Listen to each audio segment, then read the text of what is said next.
And in this series of useful advice videos I can give you on Mk1 Focuses, the most important thing I believe that you can do for this car and any car of a certain age is changing the oil.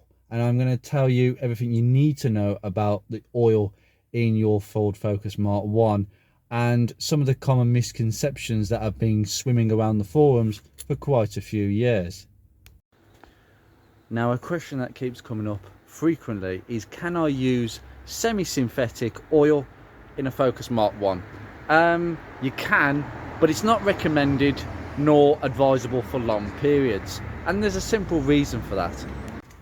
Mk1 Focuses, whatever the engine, whether petrol or diesel, are designed to run on fully synthetic engine oil. Okay, any pre-80s car will no doubt run on mineral oil. Now, semi-synthetic oil is what came out in sort of the late 70s, early 80s and the early 90s.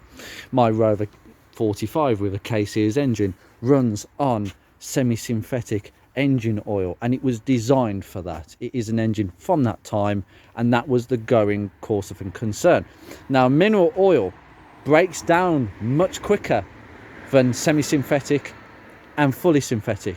Obviously, with semi-synthetic, there was a bit of an improvement, and engine oil surface changes were much more extended than what they were previously. Also, the abilities of engine oil to absorb water, which people don't realise this, just like brake fluid is, engine oil is hygroscopic. It absorbs moisture over time, and you don't want necessarily that amount of moisture in the engine oil as you're running a car. You don't want any water. Okay, but it does happen with cars that are standing for long periods of time, of which Ford Focus Mk1s going forward will probably see this more often than not. So the recommendation is fully synthetic. Okay, stick to fully synthetic. It hires much better levels of protection that semi-synthetic oils can do, but you don't really want to be using them for long periods. I would use them to top up in an emergency if there is nothing else available, but I would have it in mind that the oil needs to be fully changed to fully synthetic at a later date. There's not too much of an issue with this. You can mix them quite nicely, but remember, just change it for fully synthetic at a later date. The next one is the spec. The spec in general that Ford can recommend, and it does say this in the Haynes manual, 530 oil. That's the one you go for. It's a lighter, thinner oil. In the 90s, Ford used to use quite thick stuff like 540, 1040. 10W40 is a semi-synthetic oil, and that's what a lot of manufacturers use. It's certainly what the K-Series uses, but this engine doesn't really need that. It needs a thinner oil. Now, manufacturers were all moving away from 10W40 around in the 90s, and they were going to fully synthetic thinner oils like 530. A lot of engines use this engine oil from this sort of age, from the mid 90s to the mid 2000s, when engine oils became even thinner, like 520, 0-20. A lot of Fords use that these days. It's like water, and the reason being, thinner oils produce less drag on the engine. Okay, they provide the same sort of lubricating properties, but because engines have become more have much more finer tolerances from what they used to have progressively, you can get away with using a thinner oil. So no, you can't use a thinner oil in this, because it was never designed for that. It does not have the tolerances, particularly in the camshaft ladder, for thinner oils. It really isn't recommended, and if you want your rocker cover to leak like a sieve, go right ahead. Same with thicker oils. What a lot of owners over the years have done is they've got a rocker cover leak, or they've got the common burning through the piston rings issue where it just smokes straight out the back. What do? We don't deal with the cause, because piston rings are an expensive issue. I personally have done multiple oil changes on engines that have burnt through the piston rings on other cars, not Ford Focus Mk1s. I haven't done that yet, but successive oil changes actually helps to reduce the burning. You often find it's just crud stuck on the side of the rings, and when they're gone, because obviously This is the biggest misconception about engine oil, is engine oil is a cleaner. It has got cleaning additives inside it, which is why it's so important to change it. And I will come to that in a second. So by changing the oil, it's cleaning out all the gunk in the corners. Do not use flushing oils. Please don't go down that side.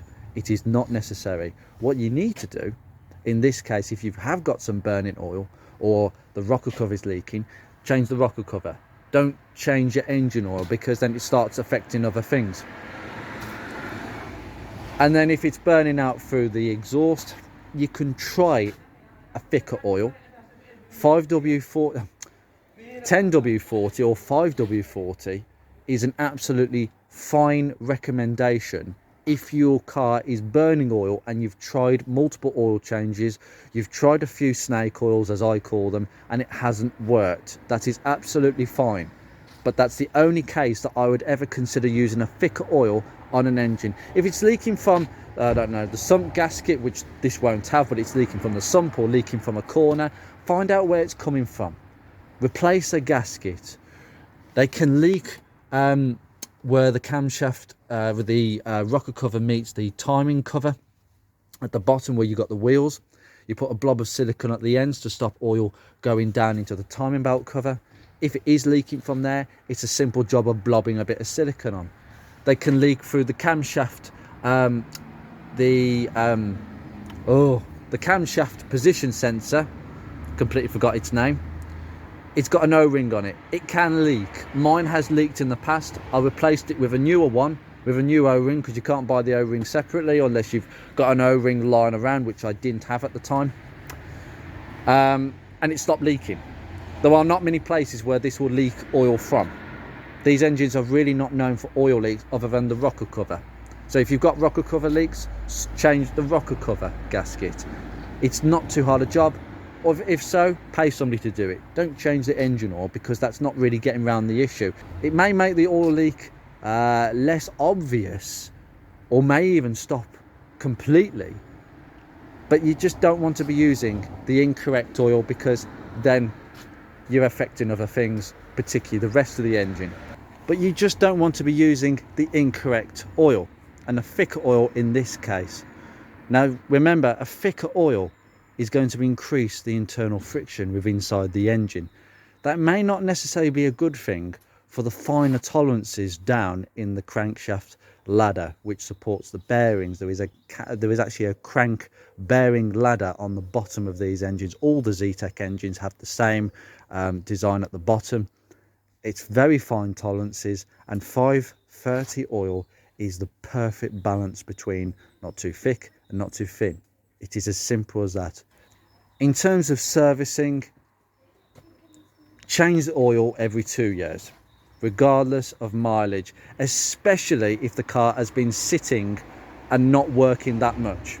Okay, if it has been sitting, that engine oil would have absorbed a lot of moisture. There would be basically water in that oil, and you don't really want that contaminating oil going everywhere around your engine. The conspicuous owners will just change it out immediately, and that's what any good owner should be doing instead of skimping on the pennies. I really don't think that skimping on an oil change is worth it. It's too important in this car.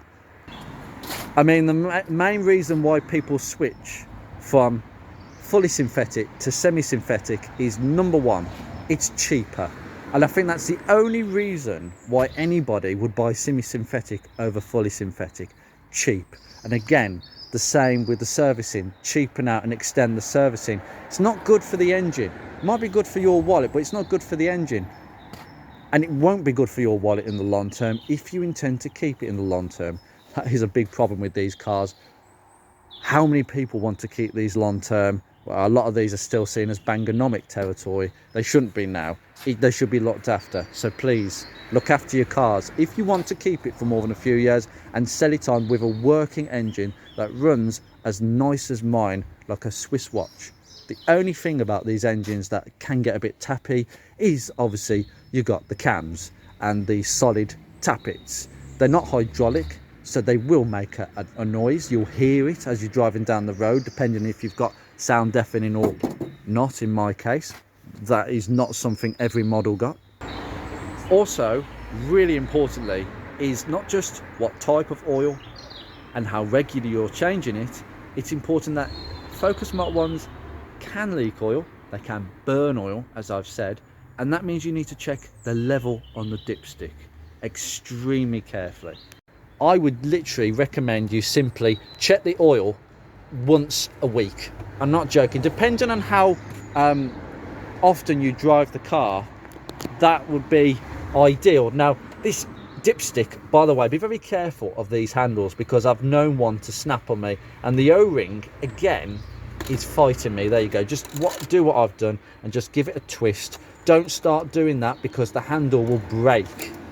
Okay, just make sure it is pretty much, you've got two marks. You've got the lower mark to the left, the higher mark on the right. Okay, you want the oil somewhere between the two of them at least. Okay, not on the low side, and don't overfill it, but there's no issues with doing that. I've accidentally overfilled past the full mark after an oil change once, and I ran the car absolutely fine. There's no issues with putting a tiny bit too much, but if it's way too much, then yeah, you need to get some out.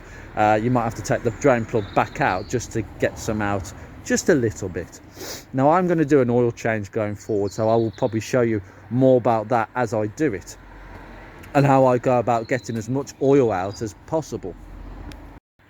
The second thing you can't really see is that the oil filters, I believe, that are applicable to every single one of the petrol models. I think the diesel oil filters are a little bit different.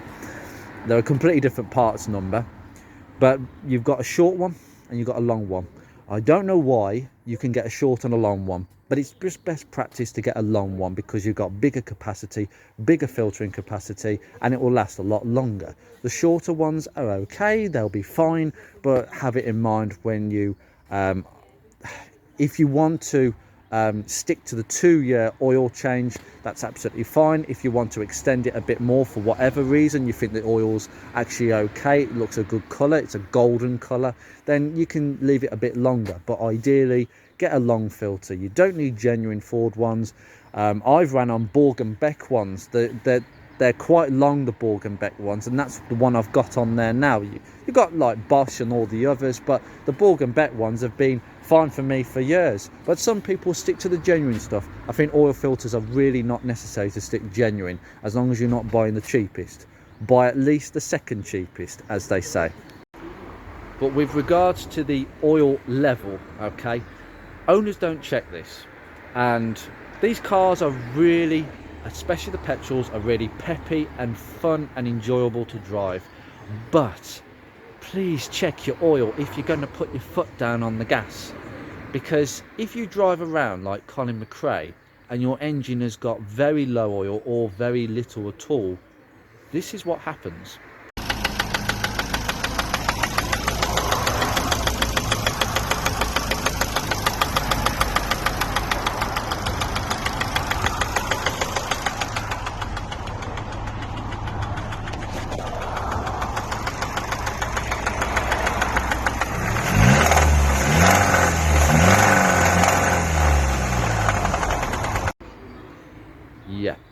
Yeah, what's happened there is the bottom end has completely gone on his car.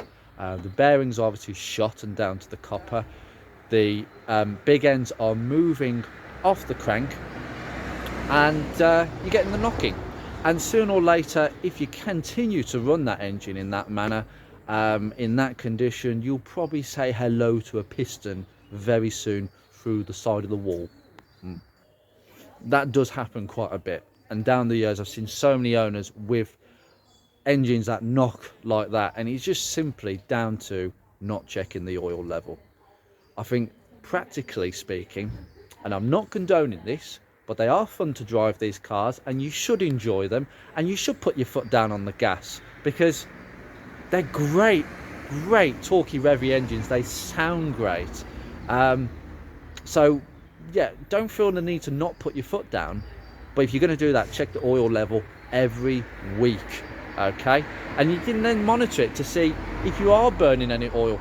My engine, touchwood, does not burn any oil, but I still check it every few weeks, just to make sure it's okay, but I don't rollick my car, put it that way. But these cars should be enjoyed.